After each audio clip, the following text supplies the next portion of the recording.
On prend tout de suite la direction de Bergerac en Dordogne. Le choc après plusieurs explosions sur un site classé Céveso, très sensible hier. C'était hier après-midi. 8 personnes ont été blessées, dont une grièvement. On ne connaît toujours pas les causes de l'accident. Ce que l'on sait ce matin, c'est que le pire a été évité. Les riverains de cette usine d'explosifs ont eu très peur, Maxime Lévy.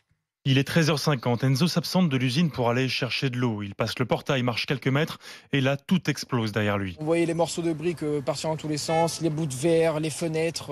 Franchement, ça fait peur. J'ai même vu la bulle d'air. En fait, je me suis dit, oh, on voit ça que dans les films ou dans les dessins animés. Mais en fait, non, tu la vois vraiment. C'est le choc, c'est l'onde de choc en fait qu'on voit. 8 ouvriers de l'usine sont blessés, l'un d'entre eux dans un état grave. Il a tout de suite été héliporté jusqu'à l'hôpital de Bordeaux, explique Jean-Charles Jobard, le sous-préfet de Bergerac. Les personnes qui ont été les plus touchées étaient plutôt celles qui étaient à l'extérieur. L'explosion a créé des projections et donc les plaies ouvertes en général sont plutôt sur les pourtours du bâtiment qu'à l'intérieur. À l'origine de l'explosion, le nitrocellulose, une matière présente dans les explosifs aussi bien civils que militaires.